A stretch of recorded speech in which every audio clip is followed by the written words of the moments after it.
All right, folks, thanks for being here after 45 days of not having a press conference with Coach Dave. We'll open up today's proceedings with Stephen Means, Cleveland.com, and we got a lot of people here, so I'm going to keep the questions to one apiece, at least initially. Stephen, Well, first, Brian, just can you take us through the process of how you ended up identifying Matt Patricia as the guy who would be your defensive coordinator? Was that someone maybe you thought about early on, and did maybe things developed? No, you can tell that we were very thorough in how we went about the process. It took some time. One of the things that people ask me all the time, like, what are the biggest learning lessons every year that you learn as a head coach? And one of them is to make sure that you're thorough in the your hiring process, that you bring in the right fit. And I felt like Matt was that guy for a lot of reasons. I think the first one is his experience. Coaching 19 years in the NFL. He's coached in 6 Super Bowls, has 3 Super Bowl rings. It was important.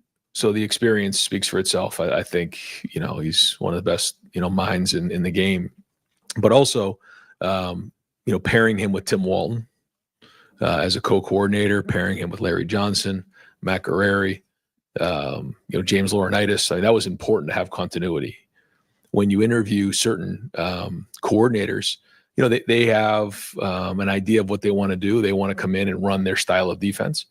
They want to, bring in their own guys. So that was the first thing. The second thing, and so part of that was having somebody that was willing to work with the guys that were in the room. That was very important. And I just want to make sure that I, really praise the guys in that room. And having Tim Walton as a co-coordinator there is a huge part of our defense, and he was this year, and so was Matt, and so was Larry, and all those guys. But I think Matt and Tim working together as the coordinators is going to be critical. I think that we need to continually look at how we have to evolve with our defense, and Matt brings a different approach to the game in terms of he's run different styles of fronts in the past. He's been multiple in what he's done. And I think when you look at his defenses, they've always utilized their players. And I think we've talked about that a lot, especially on offense. How do we put our players in the best position to be successful? I also, studied how Nick Saban went on his run, and he brought in different offensive coordinators. You think about that run, it was Lane Kiffin, it was Sarkisian, it was Daboll, it was Mike Loxley, it was Bill O'Brien, a lot of different coaches, but they kept a lot of the defense intact, and we want to make sure that our identity of what we do on defense stays intact as we have movement on our staff. So all those things led me down this road of Matt, who even in a short period of time has already worked hard on building relationships with the staff, with the players, and his experience is going to have credibility the minute he walks in that room of the guys that he's coached, the teams, and his experience on the field. And now that we're playing in a longer season, understanding, how that goes and playing in the playoffs, I think all those were reasons that we ended up with Matt. WBNS. Coach, as you look at what you have to get done this spring, what are maybe the top 3 things you need to get done that you're most concerned about this spring? Well, I feel like we just got done with the season, which is because we did. And we finished on January 20th. We had that week there to celebrate, and then we were kind of right back into it. And we had our first mat drill, about 10 days ago, had a second one today. We're going to go on spring break. We're starting a week later than we normally would. We're also going to do spring practice in 4 weeks as opposed to 5 weeks. So I think as you look at our team, there's a group of guys that have played a lot of football. And those guys who have played a lot of football coming off of last year are, especially in the first half of spring and maybe 3/4 of the spring, are going to be, treated a little bit differently than some of the other guys. That's kind of one group. The next group are the guys that have played a lot of football but are now in a different role that nearly need to step up and become starters. And then you have guys that just got here that need a ton of football. So, this is going to be a different style of spring. We're still looking at the format of the spring game / showcase, but we're going to try to play as much football as we can that day. But we're also going to be smart because we know with 16 games, what can happen is, you can play a 16-game season. If you really just jump right in and have a normal spring practice, then you come back and play another, 16 game season, that's a lot of football in 1 year, and we have to be smart on that. So, that's kind of our approach to it. I think when you look at our biggest concerns, it's replacing the guys that walked out the door. We can go through each position group if we want, and I'm willing to do that. But obviously, that's the biggest key, is replacing those guys. And obviously, the guys who are returning, they're in a different situation. But we certainly have holes that we need to fill. Cameron T. Robinson, The Athletic. Ryan, you mentioned the spring showcase. I mean, around the country, a lot of things are looking different for teams in spring football. When you evaluate what you're doing, how much has that changed in the past, just based on how long the season is? Yeah. Trying to keep that. Yeah, that's it. And 15 opportunities, and in the past, those were all padded practices, very physical. That will not be the case for sure this spring. We will use some helmeted practices, almost like OTA styles, to take some of those. There'll be more teaching opportunities, to be smart there. Another thing is, as we look ahead, at the 105 on the roster, that's a lot different than when you're at 120 plus. So, I mean, the health of the team is going to be even more important. So we got to be smart with that. But yeah, we the first time we play a game this year with this team is going to be against Texas at home. So to get some of these young players in the stadium with a good crowd will still be important. So it isn't just going to be, a bunch of 7-on-7 and guys running around doing 1-on-1s and individual drills. I mean, we're going to try to do the best we can to simulate game opportunities for our players, but there'll also be some players that will hold out in that game. Spencer Holbrook, Lettermen Row. Ryan, when you were going through the process of hiring an offensive line coach, how did you land on Tyler Bowen and with his, lack of coaching the offensive line in the last few years? How did you kind of go through that process and land on him as a guy that you wanted? I think the first thing was that, talk to Brian, and, Brian will be a first-time play caller for us, and wanted to make sure that we had somebody in the room in the run game that had coordinator experience. And I think Tyler, when you look at, his past and his background, it's pretty diverse in terms of, he's coached the O-line, he's coached the tight ends, he's obviously been a part of the run game coordinator. And that's, anytime you're in that, I mean, you're coaching the O-line, because there's more offensive linemen on the field than any other position. And so he played the position. He's a very, very good coach. He understands it. Even in a short period of time, you can ask our offensive lineman, he's on it. And then we have a really good support staff behind him that we hired that I think are excellent. And they've got a lot of energy. I mean, you can feel them when they come in the building, the coaches. And so, we'll work through the spring and kind of see and evaluate how that goes. But I think that he's going to work tremendous with Brian, even in a short period of time. They see things the same way. And I think that, for a first-time play caller, having that presence in there of somebody that sees it was important in the hire. But to your point, like the development of the O-line that's his job. You got to get that done. Got to get the run game organized. But, he's got some help there as well, some guys that I feel strong about. And, we'll, again, evaluate it coming out of the spring. But in a short period of time, I've been impressed so far with the approach and even some of the work that we've done. Dylan Davis, Delaware Gazette. You talk about these guys that have played a lot of football, so maybe they don't get as many reps. But when you have a lot of staff turnover, especially with Patricia coming in, like, how do you balance, like, giving those guys the rest they need with the long season, but also, like, these guys get the field, getting reps, hearing new voices and all this terminology and things like that? Yeah, I think that's where we're all, usually you have, like we've talked about this a lot in here, you have a benchmark, you go back and you check your notes from, 2 years ago, 3 years ago. How do you check your notes on this? We just got done with the season, 16 games. Now we're going into the spring.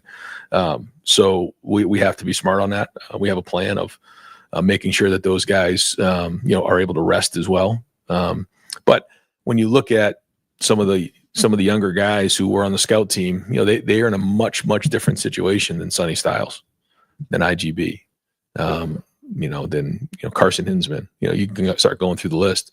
So we have to, I think, initially treat them differently, but quickly we have to get them, all on the same page, that we're all on the same page. And so as spring goes on, we'll do that. But early on, we'll be really smart, especially coming off of spring break. WSYX. Ryan, you mentioned the spring showcase looking a little bit different this year, and you guys are so hashing out those details. But are you able to share what that might look like? Not yet. Yeah, I mean, there will certainly be opportunities to scrimmage. and it'll look like a game. But because of some of the guys that we mentioned, we still want them out there doing some things. So that will probably be in some drill work and some 7-on-7 work, and be good to get everybody out there so that the fans can see them. But the most important thing is getting the young guys game reps with hopefully a good crowd out there. So that, because we know the next time again will be against Texas. So we're also going to have to take a hard look at the health of our team as we get into the end of April. So we have to be able to adjust and be flexible with it. But again, that's the goal, was to get these guys as many reps as we can in the stadium. Noah Weisskopf, the Lantern. Ryan, now that you've had that week after the national championship to sort of reflect and sit back, what do you think the biggest thing is that you learned about yourself during that entire playoff run? Just to trust the process. Yeah. And just keep pushing and sometimes, and we all know this, it's easy to say, it's a little bit different to do, is you just, again, trust the process and make the adjustments and keep pushing forward. We always say, ignore the noise, whether it's good or bad, because criticism and praise are all the same. You just have to, focus on what you're focused on, and all the work and decisions that are made during the beginning of the season. We have to adjust and tweak them, but at the same time, we also have to believe in what we believe in our philosophy. And I think it's also, making sure that you're recruiting the right people, that, when you do have a tough moment, everyone's able to stick together and not go in different directions and fray. I think those are all learning lessons. Dave Biddle, 24/7. Ryan, as you enter spring ball, is there a position group or groups that you're concerned about depth-wise? And might you guys add more from the portal? I know you've already done a good job in the portal. But... One of the things for us that was tricky was, the portal was open before our season, and opened and closed before our season was over. And that's something that we got to take a hard look at with rules. And people will say, well, you guys just won the national championship. What are you complaining about? Well, it matters for this year's team. And so that was a major challenge for us. As you can imagine, if you are trying to add somebody in the portal, but you're still trying to finish your season out, how that can affect your current roster. So, and then the second part of that is, we get done with the season, and Notre Dame and Ohio State are the only two teams with guys in the portal for that 5-day window, and everybody else is closed, and it's open season on our players for 5 days. Like, we got to take a hard look at this to figure out what's right, and whether there's just one window in the spring portal once all that is flushed out. To me, it's either that or you move back to games. But again, we can talk about that at another date. So, we will obviously look in the portal based on how things come out of the spring. We'll look at that. Because, we have to fill out our roster too. There's some positions that we're not at capacity right now. So depth, let's see, on defense, I would say right now, D-line is probably of the biggest concern, just in terms of replacing those 4 guys. And then also, losing Hero. So that's five guys right there that we have to replace. I think that we have some good guys and good options there, but that'll be a focus. On offense, O-line is always something that we need to take a look at and see how some of those new guys fit in and how it all comes together. And then losing Quinshon and Trey at running back, James, and now we have CJ and some of the younger guys that, now they have to carry the water.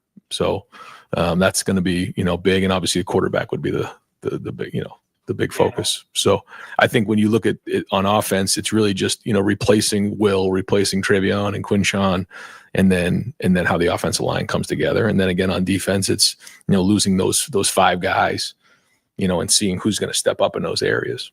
Yep. No, sir. Follow up on Matt Patricia. Obviously, you mentioned he's done a lot of different things schematically in his time.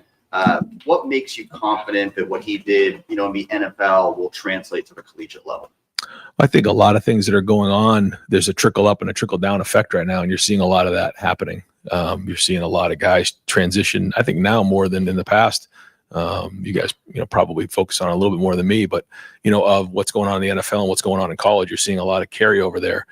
And I think with the playoff system in place, you're seeing that. You're seeing the coach to player communication. You're seeing huddling more. The hash marks are different, and and there's certain rules that are different, but there's a lot of similarities now. So I think it's going to carry over well. You see quarterbacks who run and who are mobile in the NFL nowadays. So there's a lot more simulators now than in the past. And, being in the league for just a couple of years, the transition isn't as crazy as maybe it had been in the past. Jeremy Birmingham, the podcast. Ryan, with your offensive staff being pretty, I mean, you're almost 10 years older than everybody on the staff except for Coach Stockton, I think. How did that decision when Chip left, did that impact your decision with the defensive coordinator hire? Was there a thought that maybe you needed to go get somebody who was more of the head coach of the defense style based on the fact that you may have to spend more time with the offense than you did last year? Yes, I think that you need to have balance when you're looking at your entire staff, and you try to do that the best you can. I believe very strongly that Brian's going to do a great job as an offense coordinator. I think he's really grown in a lot of areas. I give him a lot of credit for, he was named the coordinator a couple of years ago. I still called the plays. Then we brought in Chip and his attitude of like, I'm just going to learn from Chip in a big way. And then some of the work that he did, Keenan did, and Billy did down the stretch in some of the pass game. And I think he's got, a really good handle now on protections and even in the run game. Like he's ready to call it now, but still going to be involved, still going to, just like I was last year, still going to kind of make sure that, we're all on the same page. Having Tyler there was important. But I think to your point, I'm still going to be involved with the offense, but I'm able to kind of bounce into the defense. But the more times that we have guys who are experienced and veteran, on that side of the ball, if I'm going to stay on offense, it certainly helps. And I think, taking the play calling away last year was really important. I want to continue to do that and surround myself with guys who, we can hire to do jobs, and I'm able to take a step back and take a little bit of a different role. I think it helped this season, and I'd like to, do that even more as we move forward. Rob Aller, Columbus Dispatch. Yeah, more on Matt. He clearly has credibility with his NFL, but I'm just curious in your discussions with him, in interviews or whatever, why he decided to come back or come to college. He's not really been in college, Syracuse a little bit, but how much of that was not a concern, but a discussion point? I mean, you've got recruiting, you've got a whole different culture. How did that play out, and what did he say that can kind of convince you that he really wants to be in the college game? I think you guys will get around Matt. You'll see his personality. You'll see the way he is. You'll just see, what type of family man he is, type of dad he is, type of husband he is. He did coach at Syracuse. He and Tim worked together there. But I grew up in New England, and I obviously saw the run that they went on there. And when you go on a run the way that they went on, you stay at a place for a long time. And, I don't know if that was, something that maybe even early on he thought he was going to be in the NFL for as long as he did. But when you're around a great organization that goes on the run that they went on, you end up at a place for a long period of time. And then, he's there for a while and then has an opportunity to become a head coach. Well, now, it's almost like a different mindset. It's maybe a little bit of a different chapter for him. Doesn't mean I'm sure he'll have an opportunity to go back to the NFL, but, I think it's Ohio State. I think he understands the culture. We spent a lot of time talking, and I think he sees the opportunity here and he's excited about it. And I think it's a new chapter that he can absolutely come in here and make a difference. And I think that's what he wants to do. And I don't think the recruiting part is going to be very difficult at all. And you'll see it when you get around him. Joe Nugent, WCMA. Naturally, there'll be a new starting quarterback this year as you start that process to figure out who that'll be. Where are you with that? How much information do you feel like you have on the guys that are in the mix? They're young, and they're going to have to compete. And we need a quarterback to be tough. We need him to be a leader. I've said this before. They've had a great opportunity to watch Will, even Tavian, because he was a big part of, being around these guys last spring. I don't think he missed his spring practice. He would come during the season for all the games. He was with us for the last 2 weeks or the last two games. He was able to see what that looked like. Lincoln was with him every day. Julian was with him every day. So that's the standard of what the leadership should look like. Now they got to go do it. And, being the quarterback around here, I mean, you start listing the guys who have been here most recently and down in the history of Ohio State football. I mean, you're in, you're some of the best names who've ever played the game. But the biggest thing they have to do is they got to lead and they got to be tough. So long way to go on it. Don't have any evaluation to go with right now, but it's going to be a big spring for those guys. Tony German, How do you see the quarterback reps going? Is it going to be like a 40-40-20, or like how are you expecting to break that down? Early on, we're going to try to roll. We're going to try to go 3 groups so that those guys get equal amount of reps. We'll split up who goes where. And even last year with Will, I mean, we did that. Guys were getting reps with the 1s, guys were getting reps with the 2s, the 3s. The times where Will was out there with the 3s early on and just rolling. Because if you put one guy with the 1s and 2s, sometimes it can look a little different because of the younger guys, older guys. So we're going to roll them. And we're going to try to get the best evaluation we can. We'll evaluate everything.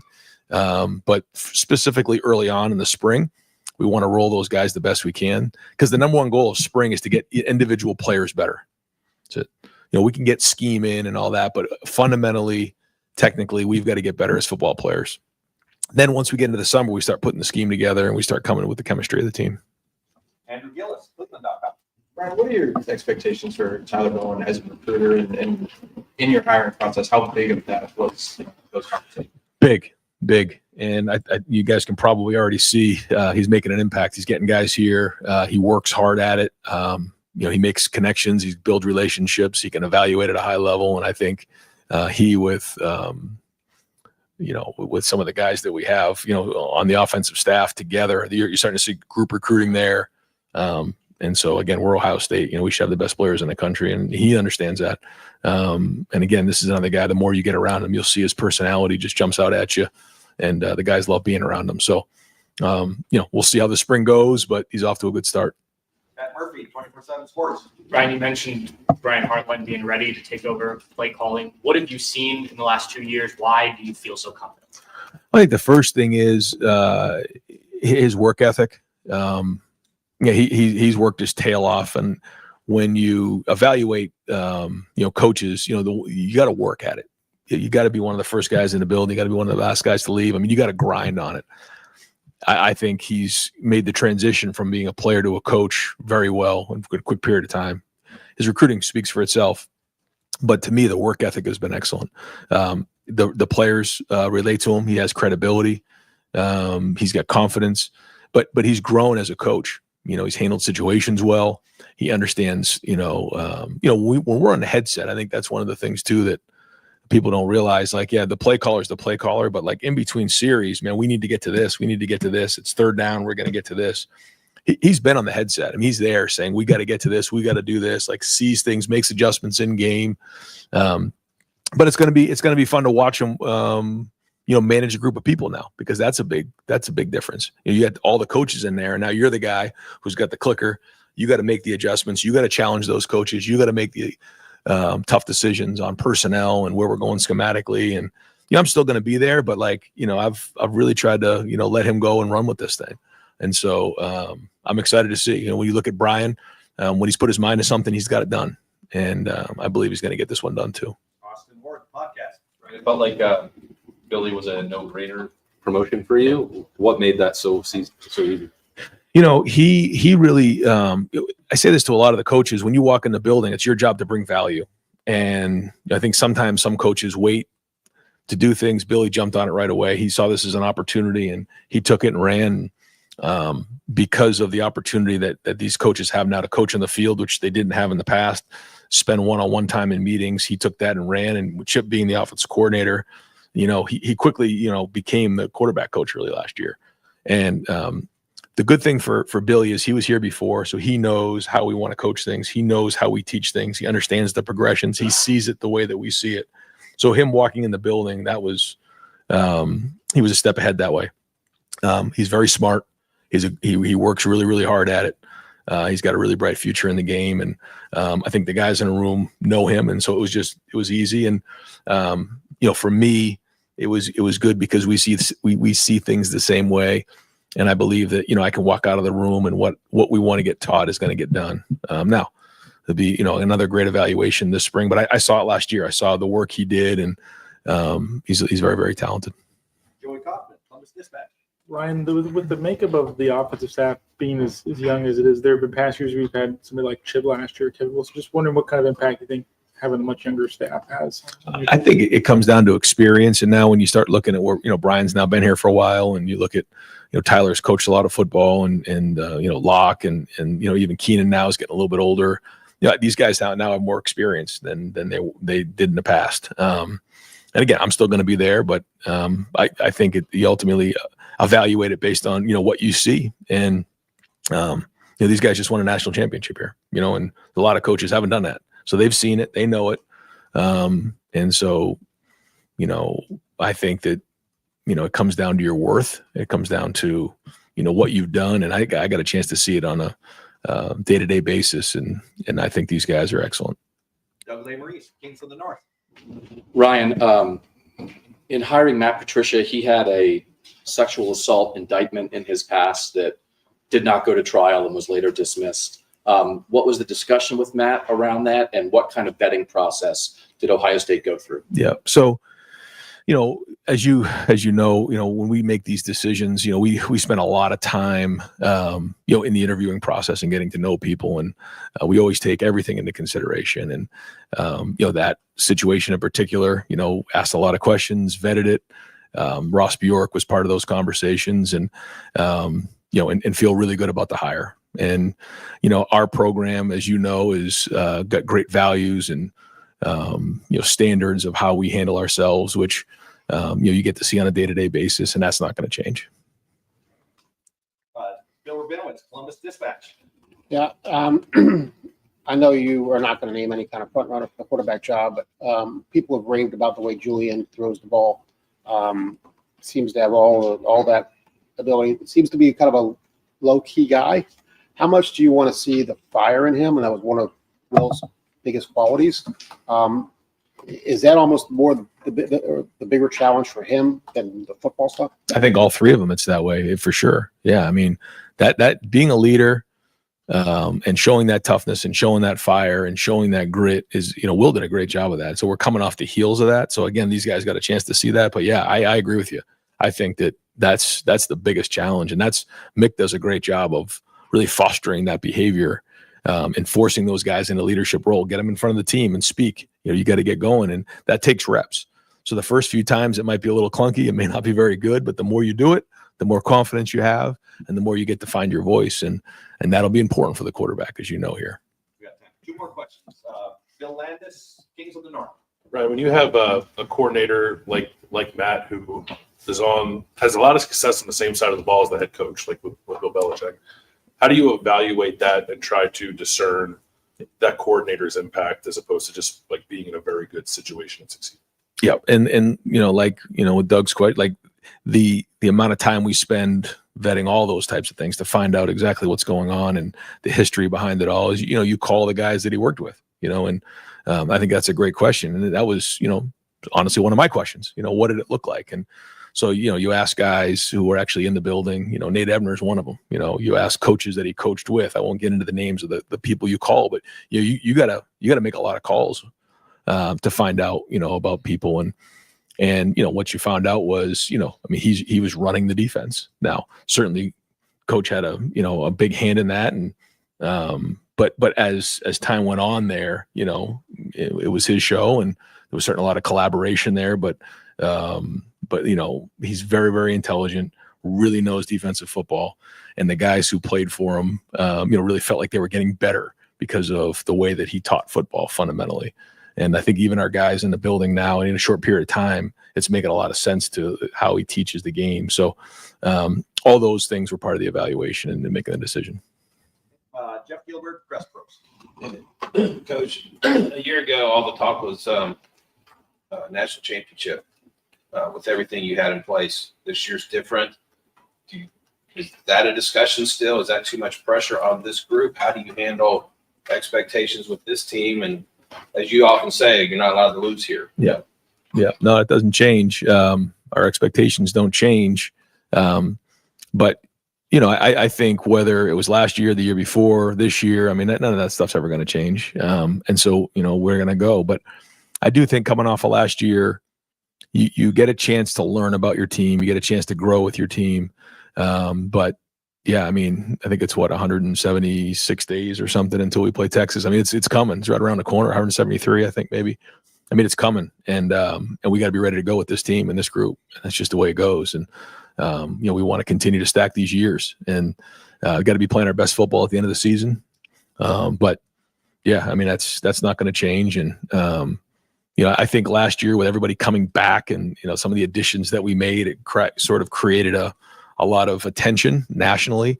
And that was what it was, but ultimately that shouldn't have affected how we went about our work. That's just stuff on the outside. And, whatever they're going to say about this team shouldn't affect how we go to work each day and how we start our first game. Coach, thank you very much. All right, guys, thanks. Yep. And folks will migrate out onto the indoor.